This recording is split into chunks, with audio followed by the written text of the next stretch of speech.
Alors un truc que je voulais spécifier, surtout pour vous, dédié Maman Guillaume, voilà, au Japon, tu fumes pas dans la rue, tu as des espaces dédiés. Là, je suis en train de fumer un des plus gros espaces que j'ai rencontrés jusqu'à maintenant. Parce qu'il faut savoir que ils sont beaucoup plus petits et plus difficiles à trouver.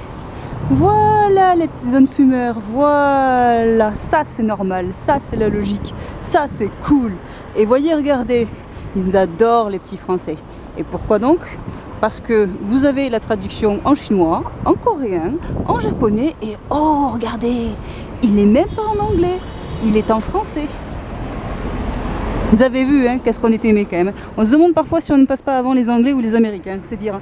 Enfin bon, je traîne pas autour parce que ça pue quand même. Une telle concentration de tabac, ça fait pas du bien. Là, on est vachement bien placé en fait pour vous montrer en fait Ikebukuro, qui est un des quartiers qui n'a pas été vraiment pris en charge par le centre-ville, ce qui explique qu'il y ait beaucoup de Japonais qui parlent pas anglais. Mais malgré tout, il y a beaucoup d'activités. Et le plus drôle, c'est que quand on traverse la rue, eh bien, il y a une espèce de voix de petit oiseau, on entend un petit piou-piou, je trouve ça assez amusant.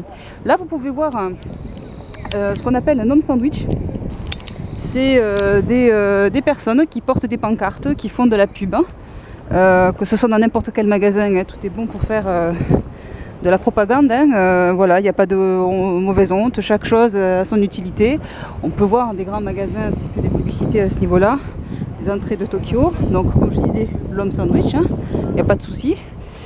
On est vraiment voilà, dans un quartier névralgique de la ville, puisqu'il s'agit d'une des plus grandes gares quand même de Tokyo même.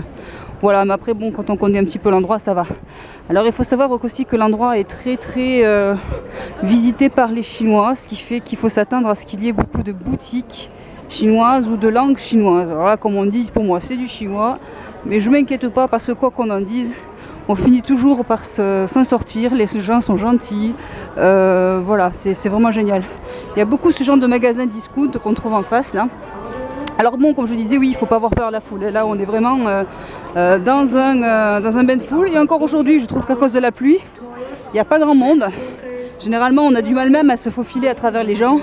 Et ça devient de plus en plus difficile, voilà. Donc là, on a tous les produits high-tech pour les touristes étrangers. Mais il faut savoir que ça va très vite, puisque j'en suis venue à un point aujourd'hui à faire un colis, envoyé à la poste. Et il faut dire que les prix sont vraiment pas trop intéressants. On se demande si on ne préfère pas payer la taxe au niveau des taxes douanières, au niveau de l'aéroport. Mais enfin bon, il faut bien se débrouiller d'une manière ou d'une autre, parce que j'avoue et je reconnais que on est vite tenté par plein de choses. Que ce soit les choses du quotidien, des cadeaux à faire aux familles, ainsi que des petites choses introuvables tout simplement, hein, qui sont ingénieuses, qui sont vraiment bien. Voilà, donc là du monde vous en voyez, et ça ne s'arrêtera pas.